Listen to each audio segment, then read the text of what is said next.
Hello everyone, this is part 2 of chapter 1 rates and returns quantitative method CFA level 1. So first part में हमने इधर तक देखा था ट्रिम्ड एंड विंसोराइज्ड मीन तक. अभी हम नेक्स्ट टॉपिक पे आते हैं money weighted return. So money weighted return क्या है, नाम से हमको समझ में आता है. मनी वेटेड यानी ये जो रिटर्न है वो कैसे निकलता है, मनी के अमाउंट को वेटेज देके. ठीक है, सिर्फ नॉर्मल रिटर्न्स टाइम वेटेड नहीं है, ये मनी को वेट देता है. जैसे जितना अमाउंट आपने इन्वेस्ट किया या तो जितना भी अमाउंट आपने विड्रॉ किया उस चीज़ को वो कंसिडरेशन में लेके एक रिटर्न निकालेगा, तो उसको बोलेंगे मनी वेटेड रिटर्न. ठीक है, अभी इसमें क्या लिखा है, money weighted return applies the concept of internal rate of return. So money weighted return और इंटरनल रेट ऑफ रिटर्न जो IRR है वो कुछ अलग नहीं है. Money weighted return is equals to IRR.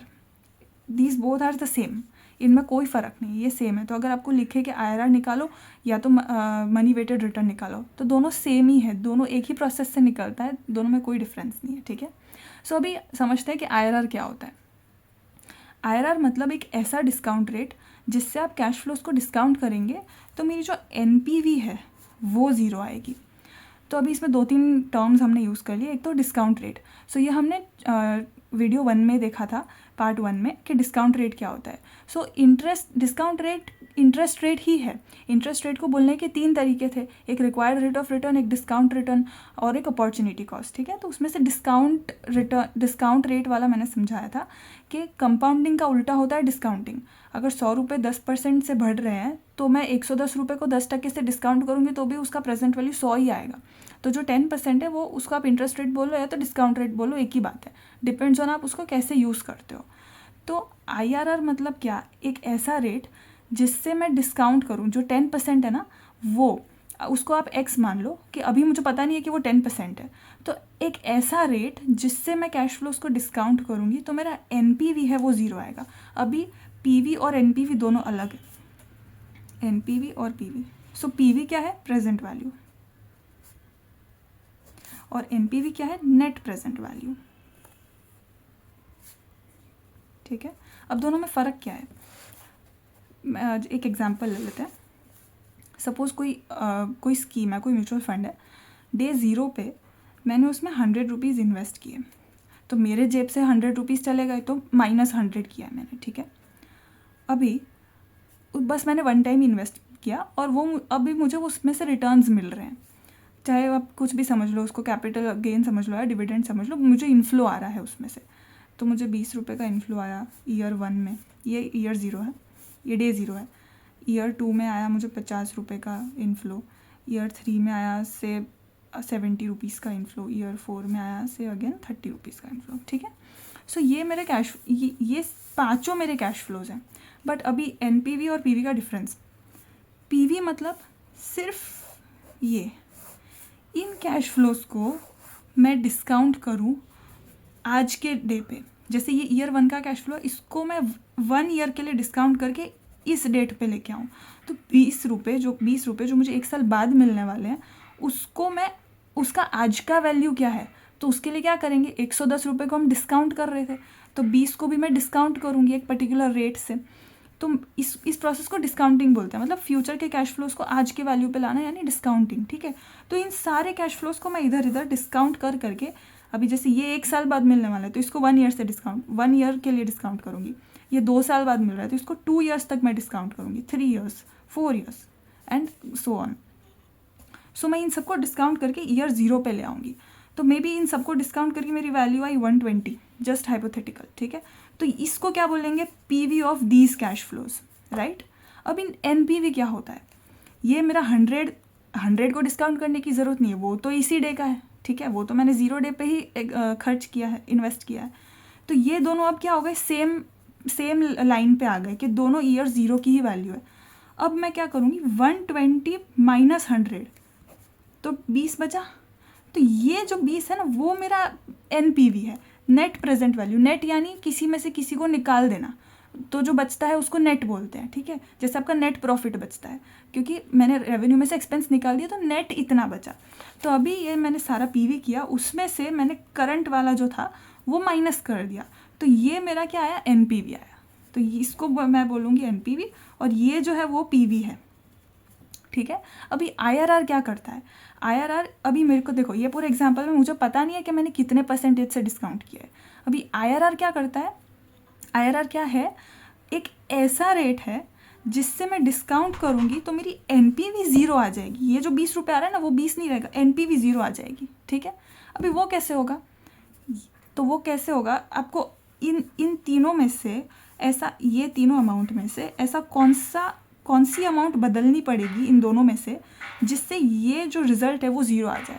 सो ये तो आपका फिक्स्ड है, तो आपको ऑब्वियसली आपको यही अमाउंट बदलनी पड़ेगी जिससे मेरा ये 0 आ जाए, क्योंकि इन दोनों का नेट ही होके NPV आ रहा है।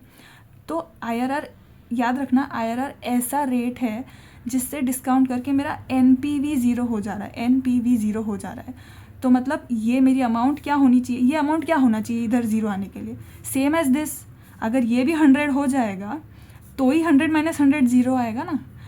तो ऐसा रिटर्न तो बेसिकली IRR को दूसरी तरीके से आप कैसा बोल सकते हो कि IRR वो डिस्काउंट रेट है जिससे मैं प्रेजेंट वैल्यू करूँगी तो उनका प्रेजेंट वैल्यू आज जो मेरा इनिशियल इन्वेस्टमेंट है उसके बराबर आ जाए, वैसा रेट है डिस्काउंट रेट। और तो वो ऑटोमेटिकली क्या हो जाता है, अगर ये इसके बराबर आ गया तो ऑटोमेटिकली आपका NPV 0 हो जाएगा, ठीक है। तो IRR और कुछ नहीं है, एक ऐसा रेट है डिस्काउंट रेट जिससे आपका NPV 0 आ जाता है। अभी मे बी इसमें से हम लेके चलते हैं कि सपोज़ इसका हम 10% से डिस्काउंट कर रहे हैं, ठीक है। सो 10% से डिस्काउंट करके आपका 120 का फिगर आया, तो आपका NPV तो बच गया 20। अभी देखो, एक कॉन्सेप्ट ये है कि आप जितना ज़्यादा रेट, जितना हायर रेट से आप डिस्काउंट करोगे उतना आपका प्रेजेंट वैल्यू कम आएगा, ये वाला, ये प्रेजेंट वैल्यू। जितना हायर रेट से आप डिस्काउंट करोगे उतना ही मेरा प्रेजेंट वैल्यू कम आएगा, ठीक है, क्योंकि मैं कैश फ्लोज को ज़्यादा नीचे खींच रही हूँ, उनको ज़्यादा से डिवाइड कर रही हूँ मैं। डिस्काउंटिंग का फॉर्मूला क्या है, जो कंपाउंड इंटरेस्ट का कंपाउंडिंग का उल्टा डिस्काउंटिंग है, ठीक है। तो कंपाउंडिंग का फॉर्मूला क्या है कि आपका future value equals to present value into 1 + R⁻t, ये है कंपाउंड इंटरेस्ट का फॉर्मूला। अभी मेरे को इसका उल्टा करना है तो मैं क्या करूँगी, मुझे PV निकालना है, मेरे को इन्वेस्ट करना है। मुझे पहले मैं क्या कर रही थी, PV को इंटू करके मैं फ्यूचर वैल्यू निकाल रही थी। अभी ये सारी फ्यूचर वैल्यूज़ है, तो ये फ्यूचर वैल्यू में से मुझे PV निकालना है, तो क्या ये इधर चला जाएगा डिवाइड में, तो FV future value divide by 1 + R⁻t। तो ये दिस इज़ नथिंग बट आपका डिस्काउंटिंग का फॉर्मूला। तो अगर मुझे 50 रुपये को 2 साल के लिए डिस्काउंट करना है तो मैं क्या करूँगी, 50 डिवाइडेड बाय 1 +, अगर मेरा 10% का रेट है, 1 + 10%⁻²। तो ये जो आंसर आएगा वो उसका 50 रुपये का PV होगा। तो ये ऐसे करते हैं डिस्काउंटिंग, ठीक है। अभी अपने को क्या CFA में ये अपने पास कैलकुलेटर है, तो अपने को ये मैन्युअली करने की ज़रूरत नहीं है, आप इससे कर सकते हो आराम से। बट ये कॉन्सेप्ट है, ऐसे होता है डिस्काउंटिंग। तो IRR एक ऐसा रेट है। अभी देखो, अभी मेरा 10% से 120 आ रहा है, पर मुझे इसको 100 ले जाना है, मुझे PV कम करना है, तो मैं क्या करूँगी, ये रेट बढ़ाऊँगी, राइट। तो नाउ आई नो कि IRR इसका 10 से तो ज़्यादा ही है, क्योंकि मेरे को NPV 0 चाहिए। तो मैं अगर रेट बढ़ाऊँगी तभी मेरा PV कम होगा, इसके इक्वल आएगा, राइट। तो ऐसा कितना रेट बढ़ाऊँ मैं 10 में और कितना ऐड करूँ, मे बी 11, मे बी 0.5, कुछ भी हो सकता है। वो हमको ट्रायल एंड एरर करके देखना पड़े या तो कैलसी पे सॉल्व करके देखना पड़े। तो बेसिकली आप ये याद रखो, ये कॉन्सेप्ट है डिस्काउंटिंग का जो बहुत काम आएगा। जैसे आपका रेट बढ़ेगा, जैसे डिस्काउंटिंग रेट बढ़ा उतना PV कम, राइट, उतना PV कम आएगा आपको। डिस्काउंटिंग रेट कम करोगे तो PV ज़्यादा आएगा, ठीक है। तो अगर आपका तो IRR कैसा है, एक ऐसा रेट है जिससे PV एग्जैक्टली आपकी इनिशियल इन्वेस्टमेंट जितना हो जाता है। इनिशियल इन्वेस्टमेंट बोलो या तो इनिशियल आउटफ्लो बोलो, तो ऐसा रेट जिससे एग्जैक्टली ईयर 0 पे जो भी आपने इन्वेस्ट किया या तो आउटफ्लो किया उसके इक्वल हो जाएगा, वो रेट है IRR, ठीक है। सो अभी आप कोई भी जगह पे इन्वेस्ट करते हो ना, तो बड़े बड़े जैसे प्रोजेक्ट्स होते हैं तो वो देखते हैं कि इस प्रोजेक्ट का IRR कैसा है, कि हमने भाई 100 करोड़ इसमें लगा दिए प्रोजेक्ट पे, तो ये हमको कितना कैश फ्लो दे रहा है over the year of 10 years, या तो जितना भी उनका प्रोजेक्शन होराइजन है, कितना कैश फ्लो हमको आ रहा है। फिर वो कैश फ्लो का IRR निकालते हैं कि भाई एक होता है कंपनी बोलती है कि मुझे रिक्वायर्ड रेट ऑफ रिटर्न, जैसे हमने देखा था, कंपनी बोलती है मुझे 18% तो चाहिए ये प्रोजेक्ट से, तो पहले मैं क्या करूँगी, वो कैश फ्लोज को 18% से डिस्काउंट करूँगी, फिर उसका NPV निकालूंगी। अगर 18% से डिस्काउंट करके सपोज़ मेरा ये एग्जांपल दूसरा लेते हैं। सपोज मैंने कोई कैश फ्लो, ये जो 100 CR वाला है, 100 CR इन्वेस्ट किया और over the period of 10 years मेरे पास कुछ कुछ कैश फ्लोज आए। कंपनी बोल रही है ये प्रोजेक्ट मैं तभी करूँगी जब मुझे 18% इसमें से रिटर्न मिलेगा। ठीक है, तो वो मैं कैसे चेक करूँगी? उन सारे कैश फ्लोज को मैं 18% से डिस्काउंट करूँगी और फिर वो डिस्काउंट करूँगी, वो आया 120 करोड़ और मैंने इन्वेस्ट किया 100 करोड़, तो मुझे NPV क्या आया मेरा 20 करोड़, यानी 20 करोड़ का मुझे प्रॉफिट हो रहा है। पर वो आप समझो 20 करोड़ का प्रॉफिट मतलब एक्सेस मेरे को कब मिल रहा है? जब मैं 18% से डिस्काउंट कर रही हूँ। ठीक है, मतलब कंपनी के पास और भी जगह है, वो इतने कैश फ्लोज में से वो अपना 18% निकाल के भी उसका 20 करोड़ और बच रहा है। मतलब उसका रिटर्न, एक्चुअल रिटर्न कितना है? 18 से ज़्यादा है उसका रिटर्न। तो वो जो एक्चुअल रिटर्न जो निकालना है उसके लिए हम IRR यूज़ करते हैं। तो एक्सेल में वो लोग क्या करते हैं, IRR का फॉर्मूला डालते हैं कि हमारा 100 करोड़ का आउटफ्लो है, अभी ये कैश फ्लोज है, अब इसका IRR निकालो, तो वो हमेशा 18 से ज़्यादा आएगा। ठीक है, तो एक्चुअल में कंपनी ने उसके 100 करोड़ पे सपोज वो IRR आया 20%, तो एक्चुअल में कंपनी ने 20% कमाया, बट कंपनी का रिक्वायर्ड रेट ऑफ रिटर्न क्या था? 18%। तो भाई वेल एंड गुड, अगर 18% रिक्वायर्ड रेट ऑफ रिटर्न है और आपका NPV स्टिल पॉजिटिव आ रहा है, मतलब NPV अगर आपका 20 आ रहा है, स्टिल आपका NPV पॉजिटिव है, मतलब आपका 18% तो निकल ही गया उस इन्वेस्टमेंट से, और भी बच रहा है मतलब आपके पास, यानी आपका एक्चुअल रिटर्न आप देखोगे तो 18 से ज़्यादा है, और वो रिटर्न क्या है? 20%, जो this is just an example but this is nothing but IRR। कि ऐसा कितना रिटर्न है जो एग्जैक्टली पूरा का पूरा 100 रुपये में NPV बचे ही नहीं।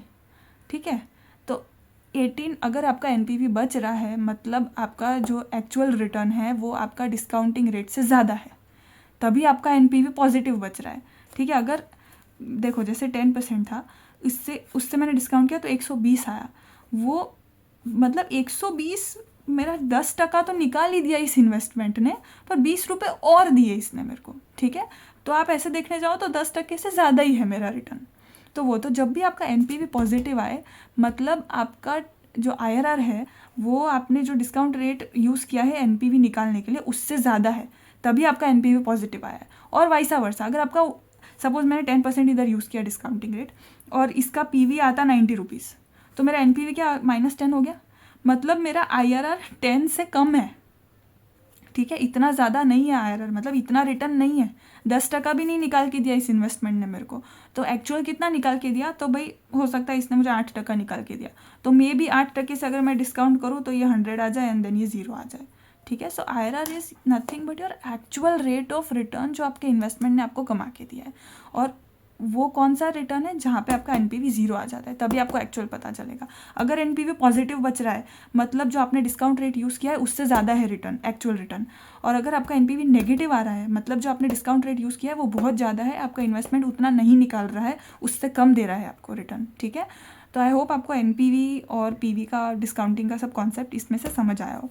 सो मनी वेटेड रिटर्न और कुछ नहीं है, IRR है, और IRR क्या है? एक ऐसा डिस्काउंटिंग रेट है जिससे आपका NPV 0 आ जाएगा। ठीक है, मतलब आपको पता चलेगा एक्चुअल में आपने कितना कमाया आपके इन्वेस्टमेंट पे, आपके आउटफ्लो पे। सो ये है अभी। इस इधर वही लिखा है, money weighted return is defined as the IRR on a portfolio taking into account all cash inflows and outflows. इसमें हमने क्या किया? सारे कैश इनफ्लोज एंड आउटफ्लोज को अकाउंट फॉर किया ये रिटर्न IRR निकालने के लिए, इसीलिए क्योंकि IRR का यही फॉर्मूला है, ये वाला जो हमने इसमें देखा। तो इसमें क्या होता है, हर कैश फ्लो के लिए आप ये फॉर्मूला यूज़ करोगे। 50 के लिए क्या, अभी पहले 20 के लिए 20 डिवाइड बाई 1 + 10% रेज़ टू 1, क्योंकि 1 साल है। फिर आप ऐसे हर उसके लिए करोगे, जैसे 70 है 1 + 10% रेज़ टू 3 + 30 1 + 10% रेज़ टू 4, इन सब का सम करोगे तो आपका ये प्रेजेंट वैल्यू आएगा। ठीक है, तो हमने क्या किया, सारे कैश इनफ्लोज एंड आउटफ्लोज को अकाउंट किया। अभी आउटफ्लो को क्यों अकाउंट नहीं करना पड़ा, क्योंकि वो ऑलरेडी डे 0 पे था। बट येस, अगर मे बी सपोज ईयर 2 में जाके मेरा इधर आउटफ्लो है तो फिर मैं इधर नेगेटिव यूज़ करूँगी। ठीक है, डजेंट मेक अ डिफरेंस। आप इसको ऐसे ही गिनो कि भाई ये पॉजिटिव था, अभी ये नेगेटिव है, पर उसका सेम तरीके से उसका PV निकलता है। तो हमने सारे इनफ्लोज एंड आउटफ्लोज को अकाउंट फॉर किया, तो वैसा रिटर्न को हम क्या बोलेंगे, मनी वेटेड रिटर्न या तो IRR, दोनों सेम चीज़ है। ये इसका एग्जाम्पल दिया, प्लस इन्होंने ये भी बताया कि आप अपने कैलकुलेटर पे कैसे कर सकते हो। ओके, सो एक ये वाला जो एग्जाम्पल है श्वेजर में, उसमें मैं आपको थोड़ा क्लैरिटी दे देती हूँ। इन्होंने क्या, अभी जैसे हमने पढ़ा कि जो हमारा आउटफ्लो था मैंने मेरे जेब से पैसे निकाले 100 रुपये, तो वो मैंने नेगेटिव में ले लिया, ठीक है। बाकी के सारे इन्फ्लोज मैंने पॉजिटिव में ले लिया। इन्होंने क्या किया है, जो मेरा इनिशियल, इन्होंने ऐसा बताया कि मैंने ईयर 1 में एक स्टॉक परचेज़ किया $100 का, ठीक है, एट T0। तो उन्होंने, आप देखिए, इसको पॉजिटिव रखा है।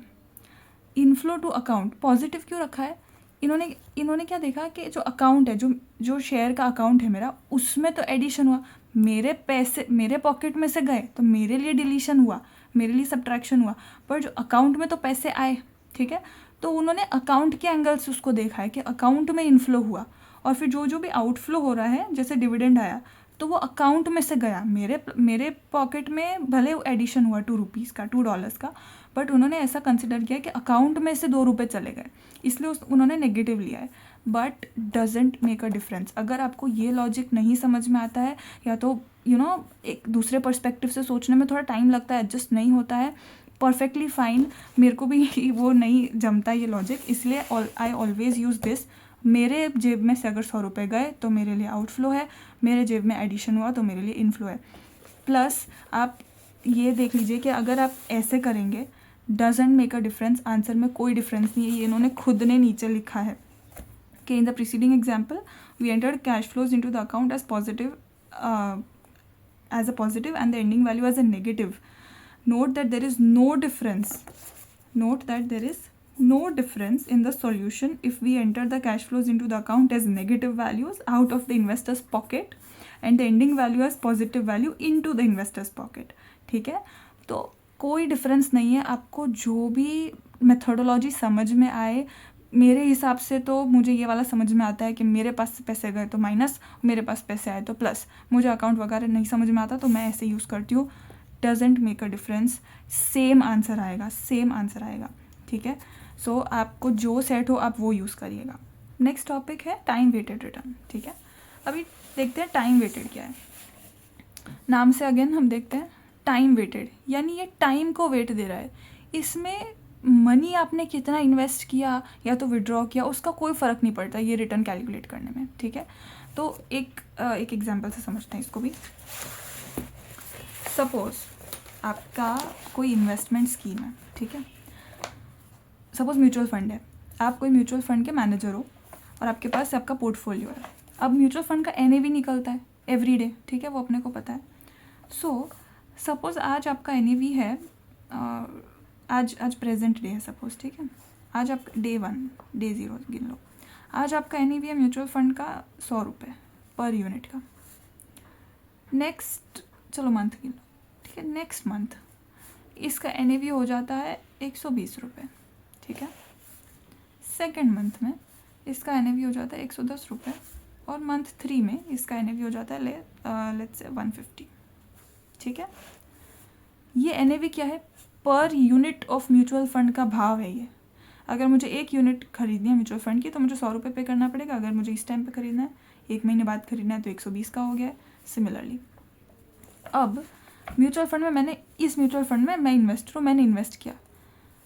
मैंने इन्वेस्ट किया, मैं सपोज़ लमसम इन्वेस्टर हूँ, तो मैं कभी भी इन्वेस्ट करती हूँ। मैंने मंथ 0 पे सपोज़ 10,000 रुपये इन्वेस्ट कर दिए, तो मेरे पास कितनी यूनिट्स आएगी? 100 यूनिट्स आएगी। 10,000 डिवाइड बाय 100, तो 100 यूनिट्स हो गई। अगले महीने में मैंने कुछ इन्वेस्ट नहीं किया।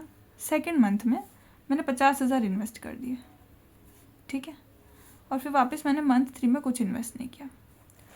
अभी अगर आप मनी वेटेड रिटर्न से इसका रिटर्न निकालने की कोशिश करोगे, तो आपको क्या अकाउंट फॉर करना पड़ेगा? जैसे हमने देखा, इनफ्लोज एंड आउटफ्लोज दोनों अकाउंट फॉर करने पड़ेंगे, यानी अमाउंट ऑफ मनी भी अकाउंट फॉर करना, यानी ये 10,000 को अकाउंट फॉर करना पड़ेगा, ये 50,000 को अकाउंट फॉर करना पड़ेगा, ठीक है। बट अभी हज़ारों इन्वेस्टर होते हैं म्यूचुअल फंड में, तो अगर मुझे म्यूचुअल फंड्स कंपेयर करने हैं, म्यूचुअल फंड्स खुद पर से म्यूचुअल फंड्स के 2 म्यूचुअल फंड है, दोनों को मैं कंपेयर कर रही हूँ। कैसे कंपेयर करूँगी? दोनों कितना रिटर्न दे रहे हैं उस हिसाब से मैं कंपेयर करूँगी। तो अगर मैं दोनों का मनी वेटेड रिटर्न निकालने लग जाऊँ तो वो कंपैरिजन कैसे होगा? मे बी फर्स्ट एक म्यूचुअल फंड है उसमें लोगों ने ज़्यादा विड्रॉ किया, या तो ज़्यादा इन्वेस्ट किया, या तो टाइमिंग अलग हो गई विड्रॉल या इन्वेस्टमेंट की, तो भी आपका IRR चेंज हो जाएगा, ठीक है, क्योंकि वो डिस्काउंटिंग पे चलता है। टाइमिंग चेंज तो डिस्काउंटिंग चेंज, आपका PV चेंज, सब कुछ चेंज। और दूसरे म्यूचुअल फंड में कुछ और टाइमिंग्स होंगे। तो आप मनी वेटेड रिटर्न से तो कंपेयर कर ही नहीं सकते कभी भी, क्योंकि मुझे क्या देखना है कि वो जो मैनेजर है इस म्यूचुअल फंड का, उसका परफॉर्मेंस कैसा है, उसके पास कितनी स्किल्स है कि वो कितना रिटर्न जनरेट कर रहा है। उसके बाद मैंने कितना इनफ्लो किया, मैंने कितना आउटफ्लो किया, वो तो मेरा पर्सनल मैटर है, ठीक है, उससे मेरा इंडिविजुअल लेवल पे मेरा रिटर्न आएगा। बट फंड लेवल पे मैं इनफ्लो और आउटफ्लो नहीं देख सकती। मुझे तो इसमें क्या देखना है कि फंड लेवल पे मैनेजर का परफॉर्मेंस कैसा है, तो उसका जो परफॉर्मेंस होगा उसी से मेरा परफॉर्मेंस डिटरमाइन होगा, राइट। तो वो कंपेयर करने के लिए हम क्या करेंगे, ये जो अमाउंट्स है उनको हम वेटेज नहीं देंगे, हम भूल जाएंगे कि ऐसी कोई अमाउंट्स है, हम सिर्फ इस पे चलेंगे, ठीक है। इसमें अमाउंट्स का कोई इफेक्ट ही नहीं है, ये प्योर मेरी इन्वेस्टमेंट की वैल्यू है जो ऊपर नीचे हो रही है, ठीक है। इसलिए हम बोलते हैं इसको टाइम वेटेड। पहले वाला क्या था, मनी वेटेड, इसमें हम अमाउंट्स को वेट दे रहे थे, भाई आपने 100 रुपये डाले कि 1000 रुपये डाले, उससे फ़र्क पड़ेगा। अभी इसमें क्या है, कोई फ़र्क नहीं पड़ेगा कि मैंने 10,000 डाले कि 100 रुपये डाले कि 50,000 डाले कि 1 करोड़ रुपये, कोई फ़र्क नहीं पड़ेगा टाइम वेटेड रिटर्न निकालने में, ठीक है। इसलिए इसको बोलते हैं टाइम वेटेड, कि आपकी इन्वेस्टमेंट का टाइमिंग क्या है, इन्वेस्टमेंट कौन से टाइम पे कितना ऊपर नीचे हो रहा है, जैसे शेयर प्राइस कैसे ऊपर नीचे हो रहा है, इररिस्पेक्टिव ऑफ मैंने उस शेयर में कितना इन्वेस्ट किया है, उस रिटर्न को मैं बोलूँगी टाइम वेटेड रिटर्न, ठीक है। सो इसमें ये लिखा है, time weighted rate of return measures compound growth and is the rate at which $1 compounds over a specified performance horizon। अब पीछे आप आएंगे तो इसमें क्या लिखा है, देखिए, time weighted rate of return is not affected by the cash inflows and outflows. कितना कैश इनफ्लो हुआ, कितना आउटफ्लो हुआ, इसको कोई फ़र्क नहीं पड़ता, ये सिर्फ देखेगा कि आपका इन्वेस्टमेंट का वैल्यू कितना ऊपर नीचे हुआ। अच्छा, अभी ये एक कॉन्सेप्ट पे चलता है, टाइम वेटेड रिटर्न है। जैसे मनी वेटेड रिटर्न भी आपका कुछ नहीं था, आपका कंपाउंडिंग ही था, उसका उल्टा, कंपाउंडिंग का उल्टा यानी डिस्काउंटिंग। तो मतलब IRR भी कुछ नहीं है, बट आपके कंपाउंड इंटरेस्ट पे ही चल रहा है। जैसे मैंने पहले भी बोला था, CFA में सब कुछ कंपाउंड इंटरेस्ट पे ही है, सिंपल इंटरेस्ट नहीं यूज़ होता है। सो इसमें भी वही है, ये क्या देखेगा कि मेरा 100 जो भी मैंने इन्वेस्ट किया, सपोज मैंने $1, इन्होंने $1 बहुत सिंप्लीफाइड बताया कि $1 कि ऐसा कौन से रेट से मेरा $1 कंपाउंड हो रहा है। IRR क्या कर रहे थे, हम डिस्काउंट कर रहे थे, उल्टा जा रहे थे। इधर क्या है, सीधा जा रहे हैं, प्रेजेंट से फ्यूचर जाना है, IRR में फ्यूचर से प्रेजेंट आ रहे थे। तो ये क्या है, मेरा $1 अगर आज मैंने डाला है तो वो कितने % से कंपाउंड हो रहा है, उसको, वो रेट ऑफ रिटर्न क्या होता है, मेरा टाइम वेटेड, उसको बोलेंगे मेरा time weighted rate of return, ठीक है। तो ये क्या यूज़ करता है, कंपाउंड ग्रोथ यानी कंपाउंड इंटरेस्ट का फॉर्मूला यूज़ करता है ये। सो हमने, अगर आपको याद हो कि फर्स्ट पार्ट में हमने एक ऐसा एवरेज देखा था जो कि कंपाउंड इंटरेस्ट के फॉर्मूला पे वर्क करता था। वो कौन सा एवरेज था, वो था ज्योमेट्रिक मीन रिटर्न, ठीक है। So time weighted return is nothing but geometric mean return. Time weighted return same वैसे निकलेगा जैसे हम ज्योमेट्रिक मीन रिटर्न निकालते थे, ठीक है। तो हम समझते हैं कैसे। तो देखो, पहले तो इसमें अगर आपके पास 3 ईयर का होराइजन है तो XYZ 1 ईयर से ज़्यादा का होराइजन। अब इसको 2 पार्ट में डिवाइड कर देते हैं कि आप टाइम वेटेड रिटर्न आप कैसे निकालोगे, 2 पार्ट में डिवाइड कर देते हैं। एक तो विद इन 1 ईयर आपका जो इन्वेस्टमेंट होराइजन है, अगर आपका इन्वेस्टमेंट होराइजन 1 साल के अंदर है, या तो 1 साल है, और दूसरा मोर देन 1 ईयर, तो दोनों का फॉर्मूला अलग है, ठीक है। अगर 1 साल के अंदर है आपका इन्वेस्टमेंट होराइजन, और आपने सपोज क्वार्टरली आप देख रहे हो कि मेरा शेयर प्राइस कितना है, फॉर एग्जांपल, या तो मेरा NAV कितना ऊपर नीचे हुआ। तो जैसे हमने क्या निकाला था, होल्डिंग पीरियड रिटर्न सीखा था हमने कि ending value divide by beginning value -1 वो होल्डिंग पीरियड है। सो अगर मैंने फर्स्ट क्वार्टर में मेरा 100 है, दूसरे क्वार्टर में मेरा 120 हो गया, तो इसका होल्डिंग पीरियड, इस क्वार्टर का मेरा रिटर्न कितना हुआ, 20% रिटर्न हुआ। तो 20%, इस क्वार्टर का रिटर्न कितना हुआ, नेगेटिव रिटर्न है। ये कितना नेगेटिव है, 10 रुपये का मुझे लॉस हुआ, कितने पे, 120 पे, 10 डिवाइड बाय 120, 8.33 -8.33% का होल्डिंग पीरियड रिटर्न है ये। सिमिलरली मैं इसका निकालूंगी, ये 40 रुपये मुझे 110 रुपये पे मिले, 40 डिवाइड बाय 110, 36.36% का मेरा होल्डिंग पीरियड रिटर्न है।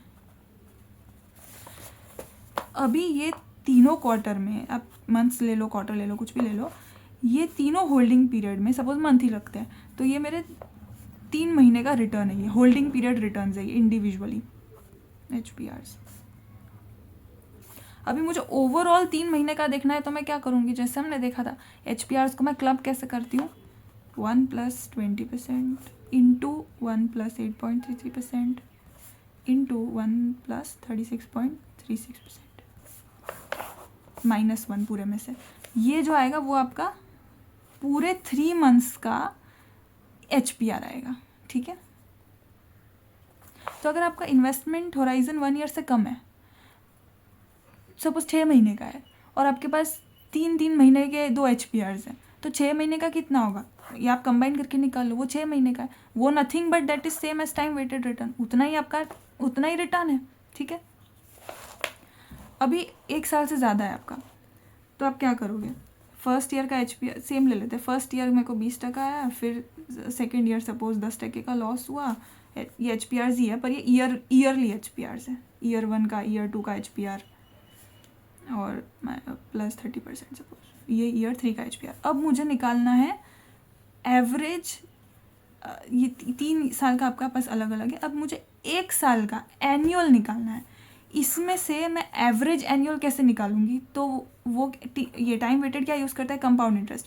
और ये आपको सिमिलर लग रहा होगा कि ज्योमेट्रिक मीन में भी हम क्या कर रहे थे, यही कर रहे थे, अलग अलग साल के HPRs को ज्योमेट्रिक मीन रिटर्न का फॉर्मूला क्या था, 1 + रिटर्न 1, 1 + रिटर्न 2, 1 कब करते जाओ 1 + रिटर्न n तक, उसको रूट कर दो, सॉरी इस nth रूट कर दो, -1 कर दो, यही ज्योमेट्रिक मीन का फॉर्मूला था।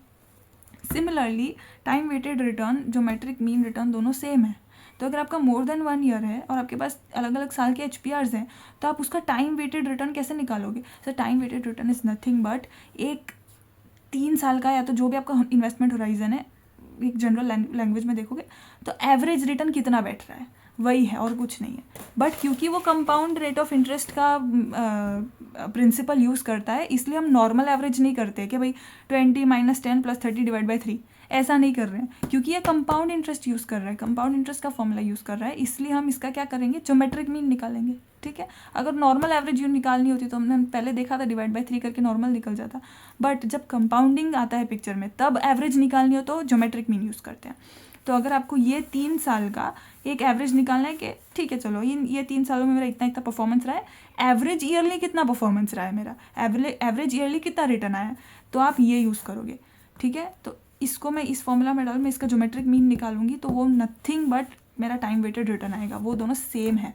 सो मैंने काफ़ी बार लोगों को ये क्वेश्चन पूछते देखा है कि टाइम वेटेड रिटर्न निकालने के लिए ज्योमेट्रिक मीन क्यों यूज़ किया है, तो वो दोनों कुछ नहीं, वो दोनों सेम है, क्योंकि ज्योमेट्रिक मीन भी कंपाउंड इंटरेस्ट यूज़ करता है, टाइम वेटेड रिटर्न भी कंपाउंड इंटरेस्ट का ही प्रिंसिपल यूज़ करता है। ठीक है, तो अगर आपको एक एवरेज 1 ईयर रिटर्न निकालना है तो ज्योमेट्रिक मीन भी वही करता है, एवरेज 1 ईयर रिटर्न निकालता है बट कंपाउंड इंटरेस्ट के प्रिंसिपल पे। ठीक है, तो अगर मोर देन 1 ईयर है तो आप ये करोगे, और अगर 1 ईयर के अंदर अंदर है तो आपको टाइम वेटेड रिटर्न एनुअल निकालना है। ठीक है, तो अगर आपका ये 6 महीने का रिटर्न आ रहा है तो आप उसको एनुअलाइज कैसे करोगे वो हम नेक्स्ट देखेंगे अभी, पर अगर आपको 6 महीने का ही टाइम वेटेड रिटर्न निकालना है तो आप बस इनको इंटू करो और -1 कर दो, तो उतना आपका टाइम वेटेड रिटर्न आ गया। और अगर आपके पास सपोज क्वार्टर में अपने पास 4 क्वार्टर होते हैं 3 महीने के, तो आपके पास 4 होल्डिंग पीरियड रिटर्न है, सपोज 10%, ये Q1 का है, ये Q2 का है, ये 3 का है, ये 4 का है, तो आप चारों क्वार्टर को ऐसे कंबाइन करके -1 करोगे तो वो पूरे साल का टाइम वेटेड रिटर्न आ गया। ठीक है, सो ये सेम है। और अगर आपके पास इन्वेस्टमेंट होराइजन ज़्यादा है, ईयरली होल्डिंग पीरियड रिटर्न है आपके पास, तो आप ज्योमेट्रिक मीन यूज़ करके टाइम वेटेड रिटर्न निकालोगे। ओके, सो इसमें भी वही है कि compute holding period returns for each सब पीरियड एंड उसको आप कंबाइन कर दोगे, एंड अगर investment period is greater than 1 year तो आप क्या करोगे, उसका ज्योमेट्रिक मीन ले लोगे। ठीक है, तो नेक्स्ट अभी हम देखते हैं कि दोनों का डिफरेंस क्या है, time weighted and money weighted. So conceptually I hope आप सबको समझ में आ गया है कि मनी वेटेड क्या है, amount of inflows and outflows को वेट देता है, और टाइम है वो सिर्फ इन्वेस्टमेंट वैल्यू पे चलता है।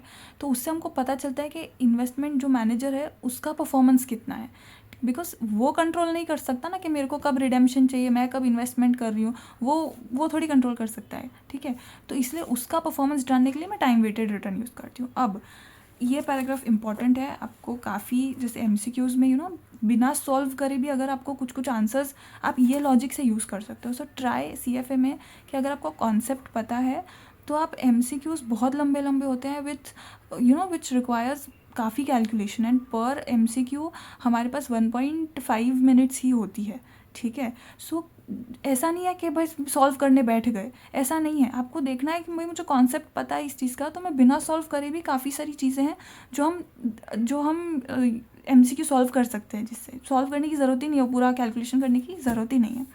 सो ये एक ऐसी चीज़ है।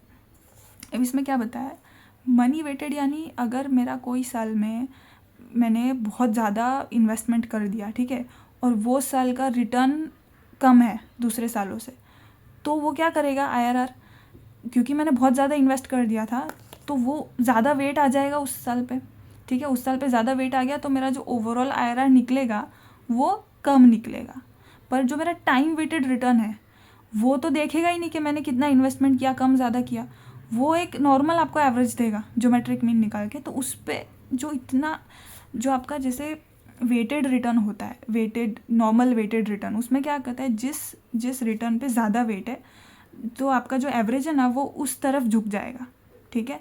सपोज़ ईयर 1 में मेरा नेगेटिव रिटर्न है और उसी में मेरा सबसे ज़्यादा मैंने इन्वेस्टमेंट कर दिया, तो आप वेटेड रिटर्न निकालोगे तो जो मेरा भले फिर आगे 3 साल में मेरा 100% रिटर्न है, ठीक है, पर उसमें सपोज़ मैंने कुछ वेटेज ही नहीं दिया है, तो मेरा जो ओवरऑल एवरेज आएगा ना वो ईयर 1 का जो नेगेटिव रिटर्न उसकी तरफ ज़्यादा झुका हुआ होगा, वो खिंच जाएगा, एवरेज थोड़ा डाउन साइड पे होगा, क्योंकि उस पर वेट बहुत ज़्यादा है, उसमें मैंने बहुत मनी डाल दिया था। तो मनी वेटेड रिटर्न में ये फ्लॉ है कि वो बायस्ड हो जाता है थोड़ा। तो जब भी देखो, जब भी पुअर पोर्टफोलियो परफॉर्मेंस हो रही है, जिस पीरियड में आपकी पोर्टफोलियो परफॉर्मेंस पुअर है, उसके जस्ट पहले अगर आपने इन्वेस्टमेंट कर दी तो आपका क्या हुआ, पोर्टफोलियो परफॉर्मेंस पुअर है तो वो पुअर परफॉर्मेंस पे ज़्यादा वेट चला गया, तो आपका जो ओवरऑल मनी वेटेड रिटर्न आएगा वो थोड़ा कम आएगा। और उसी सिनेरियो का टाइम वेटेड रिटर्न है, वो मनी वेटेड रिटर्न से थोड़ा सा ज़्यादा आएगा, थोड़ा या जितना भी, पर उससे हायर होगा। सेम सिनेरियो में टाइम वेटेड मनी वेटेड से हायर होगा, बिकॉज वो क्या करता है, वो अमाउंट को वेटेज ही नहीं देता, उसको फ़र्क ही नहीं पड़ता मैंने कितना डाला कितना निकाला, ठीक है। तो आप देखो, if funds are contributed to an investment portfolio just before a period of relatively poor portfolio performance, the money weighted rate of return will tend to be lower than the time weighted rate of return, and vice versa. So if funds are contributed to a portfolio at a favorable time just before a period of relatively higher returns, money weighted return will be higher than time weighted rate of return, ठीक है। सो अगर मैंने dip के पहले, just dip के पहले मैंने बहुत इन्वेस्ट कर दिया, डिप आ गया, तो मेरा मनी वेटेड रिटर्न नीचे की तरफ खिंच जाएगा। बट उल्टा भी होता है कि मैंने इन्वेस्ट किया और एकदम बूम आ गया मार्केट में, एकदम ऊपर चला गया, तो मेरा मनी वेटेड रिटर्न ऊपर खिंच जाएगा, क्योंकि बूम के जस्ट पहले मैंने इन्वेस्ट किया तो वो बूम को वेट ज़्यादा मिल गया, उस जो मेरा बुलिश ट्रेंड था उसको वेट ज़्यादा मिल गया, तो मेरा मनी वेटेड रिटर्न ऊपर की तरफ खिंच जाएगा। तो टाइम वेटेड में ये सब डिस्क्रिपेंसीज नहीं होती है, तो वो एक नॉर्मल एक नॉर्मल एवरेज देता है आपको। तो हमेशा जब आप पुअर परफॉर्मेंस के जस्ट पहले इन्वेस्ट किया है तो money weighted return time weighted return से कम होगा, और अगर आपने गुड परफॉर्मेंस के जस्ट पहले इन्वेस्ट किया है तो money weighted return time weighted return से ज़्यादा होगा। ये याद रखना, ये बहुत काम आता है MCQs में, कॉन्सेप्ट बहुत अच्छा है ये। अब इसमें यही लिखा है, use of time weighted removes these distortions of money, thus provides a better measure of managers ability to select investments over the period. If manager, देखो मैनेजर के पास कंट्रोल नहीं होता है कि लोग कब इन्वेस्ट करेंगे, कब निकाल देंगे, कब रिडेम्पशन ले लेंगे, बट अगर मैनेजर के पास कंप्लीट कंट्रोल है, प्राइवेट फंड है उसके पास कंप्लीट कंट्रोल है कि मैं जब कॉल फॉर कर रहा हूँ पैसा तभी पैसा आ रहा है, उतना ही पैसा आ रहा है, एंड जब लॉकिंग पीरियड है मैं जब रिडेम्पशन के लिए अलाउ करूँगा तभी रिडेम्पशन होगा, अगर उसके पास कंप्लीट कंट्रोल है over the money inflows and outflows, तो उसके लिए मनी वेटेड रिटर्न एक ज़्यादा अच्छा मेट्रिक होगा। पर इन केस के उसके पास कंट्रोल नहीं है मनी इनफ्लोज का, तो उसके परफॉर्मेंस को मेजर करने के लिए हम हमेशा टाइम वेटेड यूज़ करेंगे, क्योंकि money weighted you can't use, ठीक है। सो ये कॉन्सेप्ट है money and time weighted return का।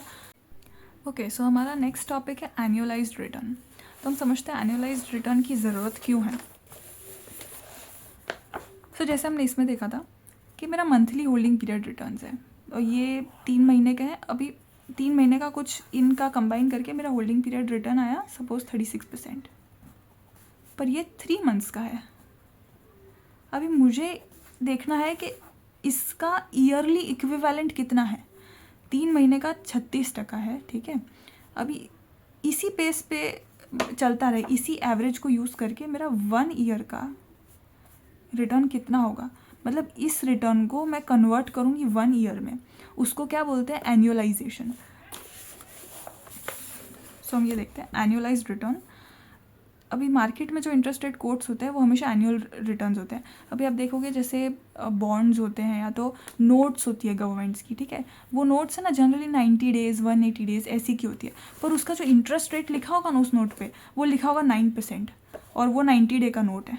तो ऐसा नहीं है कि 9% आपको 90 डेज़ में 9% मिल जाएगा, ये एनुअलाइज्ड रेट है, ये एनुअल रेट है।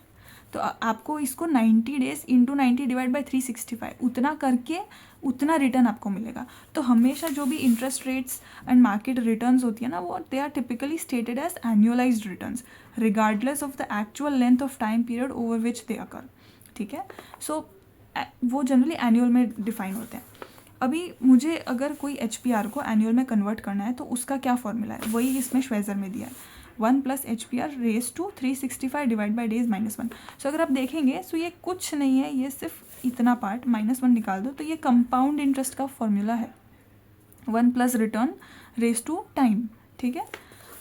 अभी मुझे उसमें से सिर्फ इंटरेस्ट सिर्फ रिटर्न निकालना है तो इसलिए मैंने -1 किया, पर यह कंपाउंड अमाउंट का फॉर्मूला है और कुछ नहीं है। तो हम समझते हैं ये फॉर्मूला कैसे आया। सपोज 1 मंथ का रिटर्न है आपका 20%, ठीक है, और सपोज 1 ईयर का रिटर्न है 20%। अभी आपको इस पर कंपाउंडिंग लगाना है तो क्या यूज़ करते थे हम, 1 + 20/100 0.2 रेज टू 2 ईयर्स, 2 साल के लिए मैंने कंपाउंड कर दिया। मुझे जितने भी साल के लिए कंपाउंड करना है वो मैं ऊपर डाल देती थी, ठीक है। अगर मुझे 3 साल के लिए कंपाउंड करना तो ऊपर 3 साल आ जाएगा। अगर ये मंथली रिटर्न है और मुझे ईयरली चाहिए तो मैं क्या करूँगी, 1 + 0.2, एक साल में कितने मंथ होते हैं, 12 महीने होते हैं, तो मैं 12 से कर दूँगी इसको पावर पे, ठीक है। अभी सपोज ये वीकली रिटर्न है तो मैं क्या करूँगी, 1 + 0.2, एक साल में कितने वीक्स होते हैं, 52 वीक्स होते हैं, और ये 1 वीक का रिटर्न है, 20% 1 वीक का रिटर्न है, तो रेज टू मैं 52 कर दूँगी, right. As simple as that. आपको जितने पीरियड्स का रिटर्न चाहिए आप उतना उसको पावर में डाल दो, ठीक है, उतना उसको आप रेज टू t कर दो। सिमिलरली अगर मेरा डेली रिटर्न है 1% है, मेरा दिन का 1% का रिटर्न है, मुझे इसको 365 करना है, तो मैं क्या करूँगी, 1 divide by 1% raise to 365, okay, ऐसा। अभी वो आपको क्या करेंगे, एग्जाम में ऑड नंबर्स देंगे, ये तो आपको पता है, 52 12 ये सब पता है। वो आपको देंगे कि 5% का रिटर्न है और ये 15 दिन, ये 15 डेज़ में मुझे 5% का रिटर्न है, अब इसका एनुअलाइज करके दिखाओ। तो वो कैसे करोगे आप, तो आपको क्या देखना है, आपने क्या देखा था, अगर 1 वीक का रिटर्न है उसको मुझे एनुअलाइज करना है तो पूरे साल में कितने वीक आते हैं वो देखा था।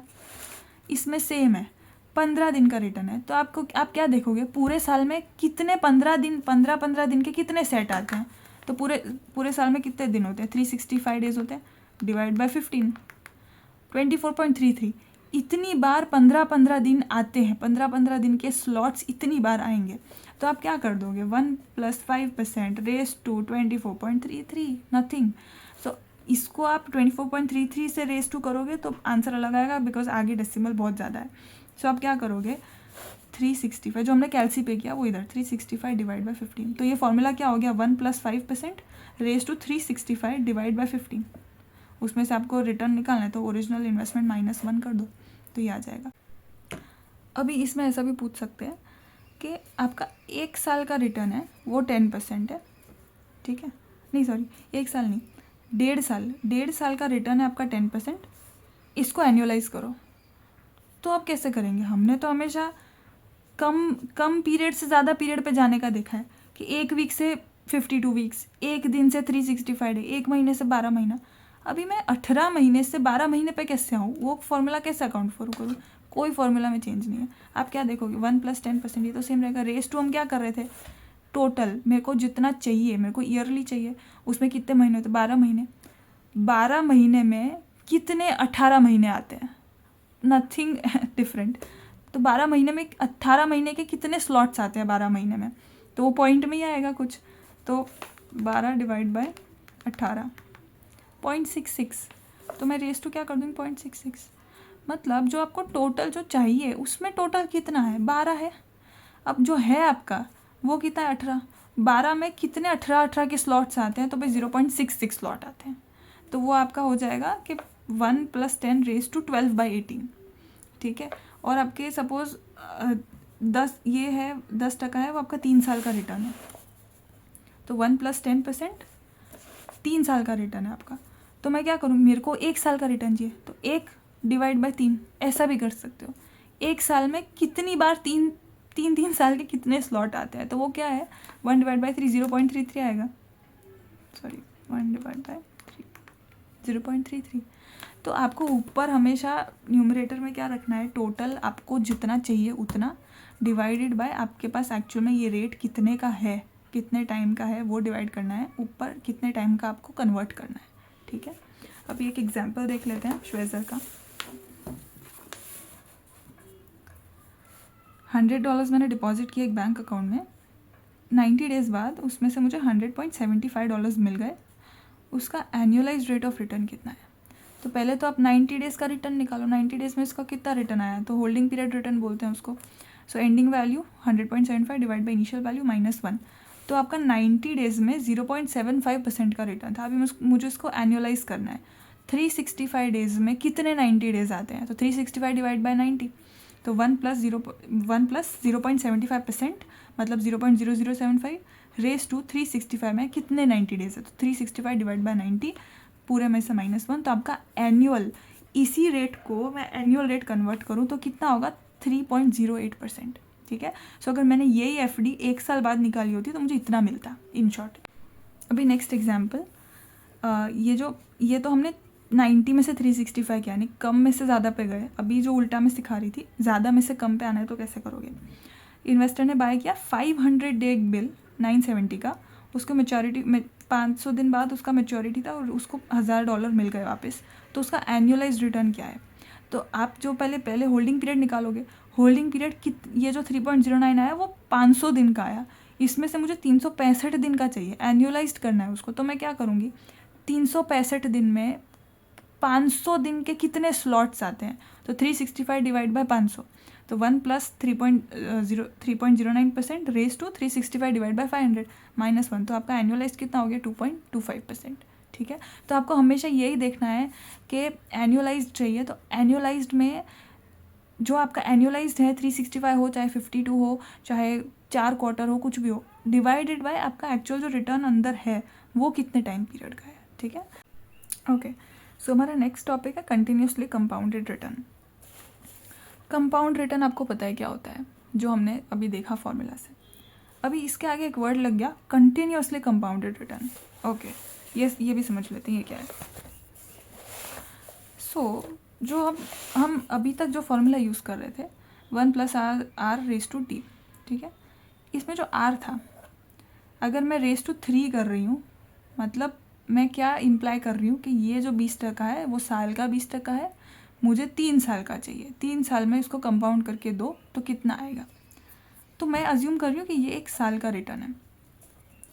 अभी कंपाउंडिंग, तो इसमें क्या होगा, इसको एक बहुत बेसिक लेवल पे जाके देखते हैं। 20% 1 साल का रिटर्न है, यही 20% से मुझे 3 साल तक कंपाउंड करना है। सो सपोज 100 रुपये है मेरा इनिशियल, इस पे पहले 20% लगेगा प्लस 20%, 120 हुआ, तो ईयर 1 के एंड में कितना वैल्यू हो गया 120। अभी मुझे कंपाउंड करना है एक और साल, ठीक है, टोटल 3 साल करने, 1 साल हो गया, एक सेकेंड ईयर मैं 120 में अब 20 प्लस करूँ, यही होता है कंपाउंडिंग का लॉजिक। 120 + 20% 144। अभी थर्ड ईयर 144 + 20% 172.8। ये मैंने क्या किया, कंपाउंडिंग किया, 20% से किया, 3 ईयर्स के लिए किया। बट फ्रीक्वेंसी क्या था, एनुअल फ्रीक्वेंसी था, मैंने एवरी ईयर कंपाउंड किया, ठीक है। 120 100 रुपये, उसके बाद 1 साल बाद 120, 120 के 1 साल बाद 144, एवरी ईयरली मैंने कंपाउंड किया। अब कंटिन्यूस कंपाउंडिंग क्या है, कंपाउंडिंग में ऐसा है कि आप जितना जितना जल्दी जल्दी कंपाउंड करोगे, ईयर एक टाइम पीरियड है, सपोज मैं 6 महीने का कंपाउंड करती हूँ, उतना मेरा फ्यूचर वैल्यू है ना वो बढ़ेगा। जितना जल्दी कंपाउंडिंग करूँगी, जितना ज़्यादा कंपाउंडिंग करूँगी, उतना मेरा फ्यूचर वैल्यू इंक्रीज़ होगा। बिकॉज देखो जैसे 100 पे जो सेकेंड ईयर में क्या आया, 120 का वैल्यू आया हमारा, 120 पे at the end of the year जाके मुझे 20% मिला, तब मेरा 144 हुआ। बट अगर मैं 20% ईयर लिया, उसको ब्रेक डाउन कर दूँ 10% में, ठीक है, तो मैं क्या करूँगी, 6 महीने बाद मेरा वैल्यू कितना हो जाएगा, प्लस 10% 132। अब मैं इस पे 10% निकालूँ, ऐड करूँगी, तो कितना आया 145.2। इसके कंपेयर में जब मैंने 120 पे सीधा एक साल का 20% कंपाउंड किया, तब 144 आया। और जब मैंने उसी 20% को सिर्फ 2 पार्ट में डिवाइड कर दिया, तो 145.2 मतलब 144 से ज़्यादा आया। ऐसा क्यों हुआ, क्योंकि बीच में मैंने एक और कंपाउंडिंग डाल दी, उसको ब्रेक कर दिया, मैंने उसका फ्रीक्वेंसी इंक्रीज़ कर दिया। तो क्या हुआ, जो आपका 120 प्लस 10%, अब मेरा 132 पे 10% लगेगा, जबकि ओरिजिनली क्या हो रहा था, 120 पे सीधा 20% लग रहा था, तो ये ऑब्वियसली ज़्यादा आएगा। ठीक है, तो यही कॉन्सेप्ट है कंपाउंडिंग का। जितना आप उसका फ्रीक्वेंसी जितना उसका कम करते जाओगे, यानी टाइम पीरियड जितना कम, यानी जितना ज़्यादा बार कंपाउंड करोगे, जितनी ज़्यादा टाइम्स आप कंपाउंड करोगे, उतना आपका फ्यूचर वैल्यू ज़्यादा आएगा, इंक्रीज़ होगा। तो अभी देखो जैसे ईयरली कंपाउंडिंग है, 6 मंथली कंपाउंडिंग, 6 मंथली हुआ, फिर क्वार्टरली कर सकते हो, उसको और ब्रेक डाउन कर लो आप, 2 मंथ्स का कर लो, उसको और ब्रेक डाउन कर लो, मंथली कंपाउंडिंग कर लो, ठीक है, उसको और ब्रेक डाउन कर लो। सो उतना जितना ब्रेक डाउन करते जाओगे, उतना आपका वैल्यू ज़्यादा आता जाएगा, तो उतना उसको बोलेंगे हम कंटिन्यूस कंपाउंडिंग। अभी ब्रेक डाउन करने की एक लिमिट होती है, ठीक है, आप एक लिमिट से ज़्यादा ब्रेक डाउन नहीं कर सकते। तो वो मैथ्स की जो मैथमेटिकल जो लिमिट है ब्रेक डाउन करने की, वो क्या है, ये जो देखा, mathematical limit of shortening the compounding period is known as continuous compounding. तो मैथ्स में क्या किया इन्होंने, ब्रेक डाउन करते गए और कंपाउंडिंग इंक्रीज करते गए, एक लिमिट आ जाती है जिसके बाद यू कांट ब्रेक डाउन, ठीक है। तो उस चीज़ को क्या बोलते हैं, वो जो लिमिट आ जाती है उसको बोलते हैं कंटिन्यूस कंपाउंडिंग के। This is the maximum amount of times you can compound, continuously compound होता जा रहा है, कंटिन्यूस कंपाउंड होता जा रहा है, तो उसको बोलेंगे कंटिन्यूस कंपाउंडिंग। अभी वो निकालना है, जैसे नॉर्मल कंपाउंडिंग का तो formula you have it here, but continuous compounding कैसे निकालूंगी मैं, प्रैक्टिकली पॉसिबल ही नहीं है कि मैं हर सेकंड कंपाउंड करूँ मेरे कैलसी पे, ठीक है। तो उसके लिए एक फॉर्मूला है जो लॉग यूज़ करता है, नेचुरल लॉगरिदम। सो वो क्या है, नॉर्मल कंपाउंडिंग में हम क्या यूज़ करते थे, ये छोड़ दो, 1 + HP रेज़ टू t। अभी इसमें t है ही नहीं, t क्या है, every second is t, we don't know what is the mathematical limit, but every second is t। तो आप कुछ मैन्युअली आप t यूज़ ही नहीं कर सकते, तो आप क्या करोगे, ln यूज़ करोगे। तो ये आपका बेस सेम है, होल्डिंग पीरियड रिटर्न +1, उसका आप लॉग निकाल लोगे। सो ये आपको मैन्युअली कोई लॉग टेबल वगैरह नहीं देखना है, बहुत ईजीली कैलसी पे होता है।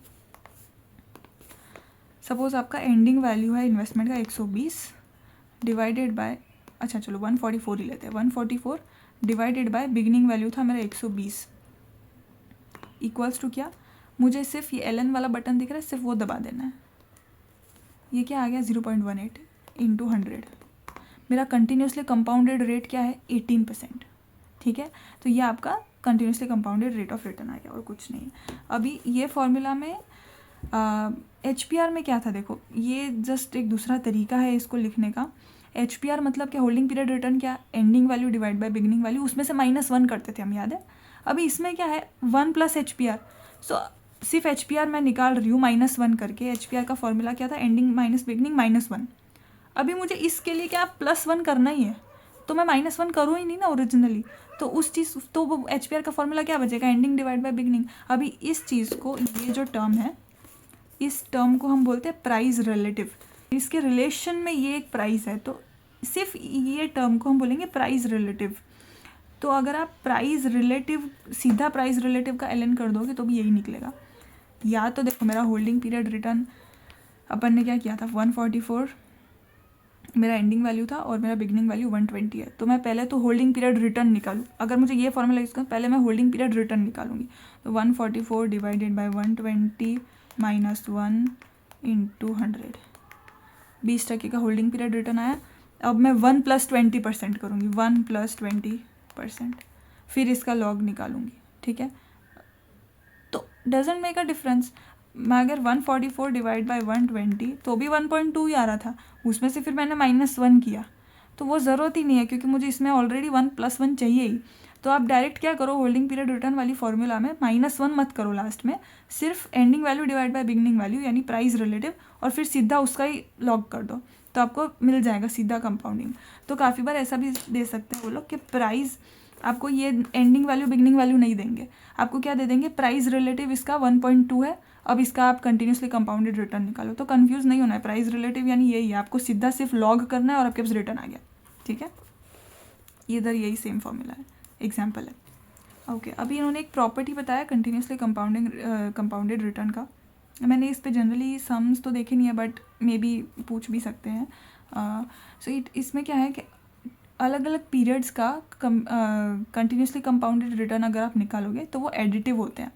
मतलब ईयर 1 से लेके ईयर 2 का एक कंटिन्यूसली कंपाउंडेड रिटर्न निकाला आपने, ईयर 2 से लेके ईयर 3 का एक सीसी कंटिन्यूसली कंपाउंडेड रिटर्न निकाला, तो ईयर 1 से लेके ईयर 3 का 2 साल का कंटिन्यूसली कंपाउंडेड क्या होगा, उन दो जो अलग अलग दो निकाले थे उसका एडिशन करोगे तो 2 साल का एक कंबाइंड रिटर्न निकल जाएगा कंटिन्यूसली कंपाउंडेड। तो वो एडिटिव होते हैं मल्टीपल पीरियड के। तो इधर वही लिखा है, 0 से 2 का अगर मुझे कंटिन्यूसली कंपाउंडेड रिटर्न निकालना है तो वो इक्वल होगा 0 से 1 एंड 1 से 0 का। ठीक है, सो अगर मुझे 2 ईयर्स का निकालना है तो ईयर 1 प्लस ईयर 2, ये दोनों मिला के मेरा 2 साल का कॉन्सो कंटिन्यूसली कंपाउंडेड रिटर्न आ जाएगा, ये एडिटिव है। ओके, सो अभी हमने देखा कि एनुअल कंपाउंडिंग के लिए क्या फॉर्मूला है वो देख लिया, कंटिन्यूसली कंपाउंडेड के लिए क्या फॉर्मूला है वो भी देख लिया। अभी सपोज़ आपको दोनों एक्सट्रीम्स पे नहीं जाना है, जो इस एग्जांपल में बताया। सपोज़ आपको दिया है कि एनुअल रेट है मेरा 6%, पर इस पे मंथली का, इस पे आप 6 मंथली कंपाउंडिंग करो यानी हाफ ईयरली कंपाउंडिंग करो। रिटर्न मेरा जो 6% है वो एनुअल रिटर्न है, बट इसको यूज़ करके जो मुझे कंपाउंडिंग करना है वो मंथली करना है। तो वो कैसे करोगे, तो अगेन आप नॉर्मल फार्मूला से ही करोगे, 1 + r⁻t से ही करोगे, बट इसमें क्या करोगे, आपके पास जो r है वो ईयरली है 6%। ठीक है, और आपको जो करना है कंटिन्यूसली कंपाउंडिंग वो आपको हाफ ईयरली करना है। तो आप क्या करोगे, इस इधर चेंज करोगे, r को डिवाइड बाय 2 कर दोगे, क्योंकि ये पूरे साल का रिटर्न है, मुझे हाफ ईयरली कंपाउंडिंग करना है। तो अपन ने कैसे 20% को 10 और 10 में डिवाइड किया था, डिवाइड बाय 2 ही किया था मैंने और कुछ नहीं किया था। तो इसको डिवाइड बाय 2 करोगे और आप टाइम इंक्रीज़ कर दोगे। अभी ये 6 डिवाइड बाय 2 मतलब आपके पास 6 महीने का रिटर्न कितना, 3% हो गया। तो 1 + 3%, अभी टी कितना हो जाएगा, पहले जब 6% यूज़ कर रहे थे तब 1 था टी। ठीक है, अगर मुझे एनुअल रेट निकालना है, एनुअल कंपाउंडिंग करना, 1 साल का कंपाउंडिंग करना है, तो मेरा टी 1 था और मेरा रेट एनुअल था, तो 1 साल का हो जाएगा, 2 साल का भी हो जाएगा, 3 साल का भी हो जाएगा। अभी मेरा रेट आधा है तो टी भी तो डबल होगा, 6 महीने के अभी मुझे 2 बार कंपाउंडिंग करना है, तो टी क्या हो जाएगा, 1 × 2, इधर डिवाइड बाय 2 इधर × 2। तो इसका यही जनरलाइज फॉर्मूला है, PV = इन्होंने उल्टा किया यानी FV के हिसाब से दिखाया। तो और ये देखो जिसका पावर है वो नेगेटिव में, जब पावर नेगेटिव में होता है मतलब क्या है, ये पूरा जो चीज़ है वो डिनोमिनेटर में जाके बैठ रही है। तो इन्होंने और कुछ नहीं किया है, 1 + r डिवाइड बाय m, जितना भी आपको जितना पीरियड कंपाउंडिंग का है, डिवाइड अपना हाफ ईयरली था तो मैंने डिवाइड बाय 2 किया, तो इधर डिवाइड बाय 2 और जो आपका n है उसमें मल्टीप्लाइड बाय 2। ठीक है, अगर मेरा क्वार्टरली कंपाउंडिंग है, 6% है ईयरली रिटर्न, बट मुझे क्वार्टरली कंपाउंड करना है, तो मैं डिवाइड बाय 4 कर दूंगी और टाइम में 1 × 4 कर दूंगी। ठीक है, एज सिंपल एज दैट। अगर ये मंथली कंपाउंडिंग करना है तो 6% डिवाइड बाय 12, तो पर मंथ का एक रिटर्न आ गया, उसको 12 महीने के लिए कंपाउंड कर दो, तो टाइम में क्या आ जाएगा, 1 × 12 आ जाएगा टाइम में। ठीक है, तो इन्होंने वही एग्जाम्पल बताया कि अगर सेमी एनुअल यानी half yearly, semi annual compounding है तो m आपका 2 हो जाएगा, तो रेट को 2 से डिवाइड करो। अगर रेट ईयरली है तो, अगर हाफ ईयरली ही रेट दिया है तो ज़रूरत नहीं है ये करने की, पर अगर ईयरली रेट है और आपको सेमी एनुअल कंपाउंडिंग करना है तो आप 6% डिवाइड बाय 2 करोगे तो आपका ये 6 महीने का रिटर्न आया, उसको 2 महीने के लिए कंपाउंड किया। क्वार्टरली है तो डिवाइड बाय 4 उसको 4 महीने के लिए कर दिया। मंथली है तो डिवाइड बाय 12 उसको 12 महीने के लिए। और अगर डेली है तो 6% डिवाइड बाय 365 उसको 365 इसके लिए कंपाउंड कर दिया। ठीक है, तब जैसे जैसे देख वही अपन ने जो देखा था 144 से वैल्यू ज़्यादा आई थी, 145.8 या 2 समथिंग आई थी। तो जैसे जैसे कंपाउंडिंग का पीरियड बढ़ता जाता है, मतलब जितना ज़्यादा बार आप कंपाउंडिंग करोगे उतनी वैल्यू ज़्यादा आएगी। तो इनके में भी यही हो रहा है, देखो सेम वैल्यू को ये लोग कंपाउंड कर रहे हैं और ये लोग क्या कर रहे हैं, प्रेजेंट वैल्यू निकाल रहे हैं। तो अगर मेरी देखो प्रेजेंट जो हमने IRR में देखा कि जितना मेरा रेट ज़्यादा होगा उतना मेरा प्रेजेंट वैल्यू कम होगा। ठीक है, और अगर जितना रेट कम होगा उतना प्रेजेंट वैल्यू ज़्यादा, तो उसका इन्वर्स क्या हुआ, जितना रेट ज़्यादा उतना फ्यूचर वैल्यू ज़्यादा। ठीक है, और जितना रेट कम उतना फ्यूचर वैल्यू कम। तो इन्होंने PV निकाला है। अपन ने क्या किया था 120 और 144 वाले में फॉरवर्ड जा रहे थे, अपन फ्यूचर रेट निकाल रहे थे। अभी उसी को उल्टा करो, अब डिस्काउंटिंग करो। तो डिस्काउंटिंग में क्या है, जितनी ज़्यादा बार मैं डिस्काउंट करूँगी उतना PV कम आएगा। तो इनका देखो PV कम होता जा रहा है। अगर 6 महीने से डिस्काउंटिंग किया तो 942.6, 4 महीने क्वार्टरली मैंने डिस्काउंटिंग किया 3 महीने का 4 बार, तो और कम PV आ गया, 0.18 हो गया। फिर अगर मैंने मंथली किया तो और कम हो गया 941.91, डेली किया तो और कम हो गया। ठीक है, तो दिस इज़ नथिंग बट, आप फ्यूचर वैल्यू के टर्म्स में देखोगे तो 100 का 120, उसके बाद 144, और मैंने 20 का 144 हुआ। फिर मैंने जैसे ही हाफ ईयरली किया तो 145 हो गया। वो फ्यूचर वैल्यू के टर्म्स में। आपका फ्यूचर जितना आप कंपाउंडिंग का फ्रीक्वेंसी बढ़ाओगे, जितना ज़्यादा आप फ्रीक्वेंसी से कंपाउंडिंग करोगे उतनी फ्यूचर वैल्यू बढ़ती जाएगी और उसके सामने प्रेजेंट वैल्यू उतनी कम होती जाएगी। ठीक है, तो ये वही कॉन्सेप्ट है कि अगर interest rate is nothing but discount rate, again part 1 आप याद करो, तो जितना मेरा डिस्काउंटिंग रेट यानी इंटरेस्ट रेट इंक्रीज़ हुआ उतना मेरा प्रेजेंट वैल्यू कम होता जाएगा। पर डिस्काउंट रेट यानी प्रेजेंट वैल्यू निकालने के लिए होता है, जितना डिस्काउंट रेट ज़्यादा उतना प्रेजेंट वैल्यू कम। और ये डिस्काउंट रेट कंपाउंडिंग के लिए भी यूज़ होता है, तो जितना डिस्काउंट रेट ज़्यादा उतना मेरा फ्यूचर वैल्यू ज़्यादा। तो ये कॉन्सेप्ट बिठा लेना दिमाग में, ये बहुत काम आएगा। अब हमारा नेक्स्ट टॉपिक है gross return and net return. तो ये देख लेते हैं क्या है, बहुत ईजी टॉपिक है, इसमें कुछ हार्ड नहीं है। ग्रॉस रिटर्न जैसे आपको समझ में आता है, एक ग्रॉस प्रॉफिट होता है, एक नेट प्रॉफिट होता है। दोनों में क्या डिफरेंस है, ग्रॉस प्रॉफिट में आप सिर्फ जो डायरेक्ट कॉस्ट है वो माइनस करते हो, और नेट प्रॉफिट में सारी कॉस्ट, टैक्स वैक्स सब कुछ लेस कर देते हो, तो वो आपका नेट बचता है। तो इसमें भी ऐसा ही है, ग्रॉस में ऊपर लेवल क्या, मतलब काफ़ी सारी चीज़ें इसमें से डिडक्ट नहीं हो रखी, उसको ग्रॉस बोलते हैं। तो ग्रॉस रिटर्न भी वही है। तो ग्रॉस रिटर्न क्या है, total return on a security portfolio before deducting certain items. तो वो कौन सी आइटम्स है, तो भाई जैसे इनडायरेक्ट सेम जैसे PNL में करते हैं वैसे समझ लो। इनडायरेक्ट जो आइटम्स है, जो मेरी डायरेक्टली रेवेन्यू जनरेटिंग आइटम्स नहीं है, ठीक है, उसको हम डेबिट साइड पे डालेंगे, ट्रेडिंग अकाउंट में नहीं लेंगे, उनको हम PNL स्टेटमेंट पे लेते हैं। ठीक है, तो सिमिलरली ऐसा है, सपोज मैं म्यूचुअल फंड मैनेजर हूँ, मेरा XYZ रिटर्न है। ठीक है, अभी उसमें जैसे आप ऑल्टरनेटिव इन्वेस्टमेंट वाले सब्जेक्ट में पढ़ेंगे कि जो हेज फंड्स वाले होते हैं, जो मैनेजर्स होते हैं, वो लोग अपनी फ़ीस निकालते हैं कि अगर आपको 20% रिटर्न हुआ तो हमारा एक हर्डल रेट रहता है, वो हर्डल रेट 8% है सपोज, तो उसमें से हम इतना % हम ले लेंगे in form of management fees, admin fees जो भी है। या तो एक फिक्स्ड भी होता है कि आपका जितना भी AUM है उसमें से 1% तो every year we will charge for management fees as management fees. तो ये सब फीस डिडक्ट करने के पहले जितना आपका रिटर्न है उसको ग्रॉस रिटर्न बोलेंगे। तो ग्रॉस रिटर्न में क्या क्या चीज़ें हैं जो डिडक्ट नहीं हुई होती है। सो एक तो है आपका ये management fees, management and admin fees, ठीक है, और भी कोई भी फ़ीस, प्लस आपके टैक्सेस भी डिडक्ट नहीं होते हैं ग्रॉस रिटर्न में। ठीक है, तो इसमें वही लिखा है before deducting fees for management and admin of the investment account. अभी एक चीज़ इसमें ध्यान रखना, एक तो ये सारी आइटम्स क्या हो गई जो मेरी डायरेक्टली एट्रीब्यूटेबल नहीं है मेरे को रिटर्न अर्न करने में। कुछ चीज़ें होती है जो एक्सपेंस मुझे करने ही पड़ते हैं तभी जाके मेरा रिटर्न रियलाइज़ होगा। ठीक है। जैसे शेयर्स पे होता है STT लगता है, आप कोई शेयर लेते हो या बेचते हो ना, तो उस पर सिक्योरिटीज ट्रांजैक्शन टैक्स STT लगता है। अभी वो STT पे करे बिना मैं वो शेयर खरीद या बेच सकती ही नहीं हूँ। तो वो जो मेरा रिटर्न, पोर्टफोलियो का रिटर्न वो चीज़ करे, वो एक्सपेंस STT का एक्सपेंस किए बिना आएगा ही नहीं रिटर्न, तो वो हमेशा ग्रॉस में माइनस होता है।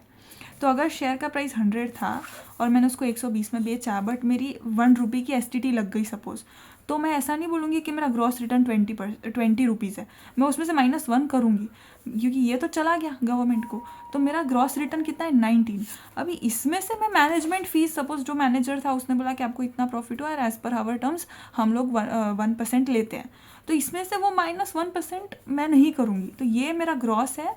इसमें से जब मैं -1% for admin and for taxes, 30% आपका टैक्स लग गया, जो भी 15% टैक्स लग गया, जो भी है वो टैक्स जब मैं माइनस करूँगी, फिर जो रिटर्न आया सपोज 15 बचा, तो ये इसको क्या बोलूँगी फिर मैं, net return. As simple as that.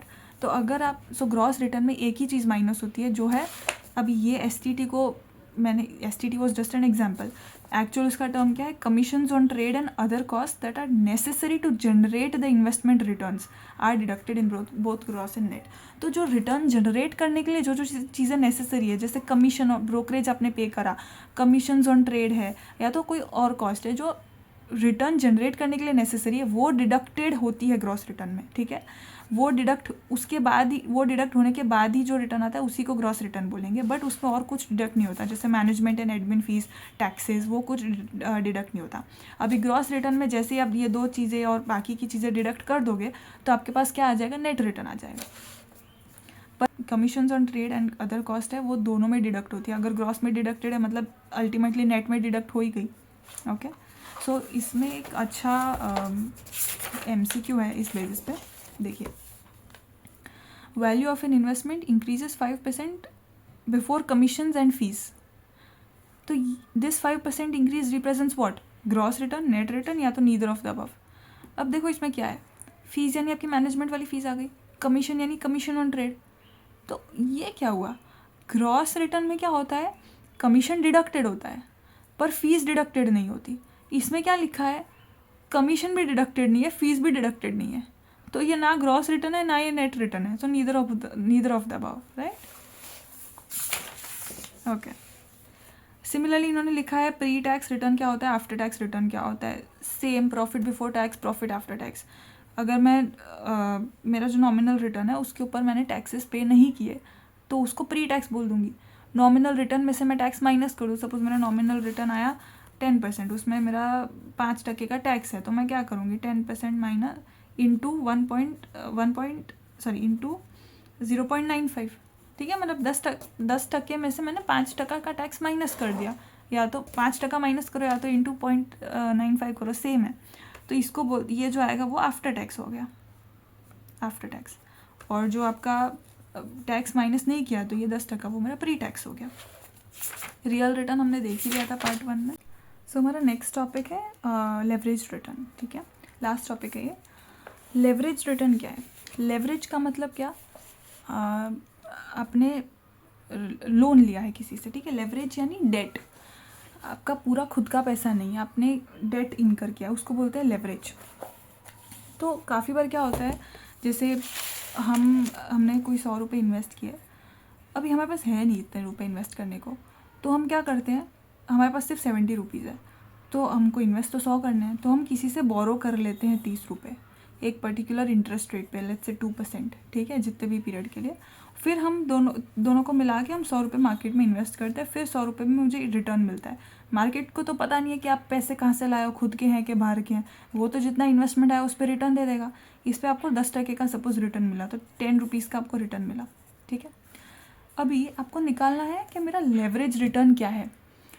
आपको ये 30 रुपये तो वापस ही दे देने हैं, आपकी प्रिंसिपल कितनी लगी हुई है इसमें, 70 रुपीज़ लगी हुई है, तो आपका ये 30 रुपये यूज़ करने का कॉस्ट कितना है, 2%। तो 30 इंटू 2%, सपोज ये एनुअल रिटर्न है और आपने 1 साल बाद 10% का रिटर्न आया, तो इतना जो भी आपका आया 30 इंटू 2%, 0.6। सो 30 रुपीज़ यूज़ करने का मेरा कॉस्ट कितना है, 2%, ठीक है, वो निकाल के जो 0.6 रुपीज़ निकाल दिए, तो जो बचा 10 में से वो तो पूरा मेरा ही है, क्योंकि और मैंने लगाया कितने 70, तो मेरा एक्चुअल रिटर्न कितना हुआ मेरे प्रिंसिपल पे 10 माइनस 0.6 9.4 रुपीज़। ये रिटर्न 100 रुपये पे नहीं है, 70 रुपीज़ पे है, डिवाइडेड बाय 70 इंटू 100, तो मेरा एक्चुअल रिटर्न कितना हुआ मेरे प्रिंसिपल पे 13.42%, ठीक है। तो आप नोटिस करो, जब जब लेवरेज लेते हैं और अगर आपका जो कॉस्ट ऑफ लेवरेज है, पैसा उठाने का कॉस्ट है, वो आपके रिटर्न से कम है, तो हमेशा आपका रिटर्न एम्पलीफाई हो जाएगा लेवरेज में। इसलिए लोग क्या करते हैं, फ्यूचर्स ट्रेडिंग, ऑप्शन ट्रेडिंग में क्या होता है, लेवरेज यूज़ होता है। आपको फ्यूचर्स खरीदने के लिए अगर आपका लॉट 10 लाख रुपए का है, तो आपको पूरे रुपये नहीं लगाने होते, आपको सिर्फ जो भी मार्जिन परसेंटेज 2 या 3 लाख रुपए लगाने होते हैं, बाकी का मार्जिन मिलता है आपको। वो मार्जिन क्या है, वो लेवरेज है।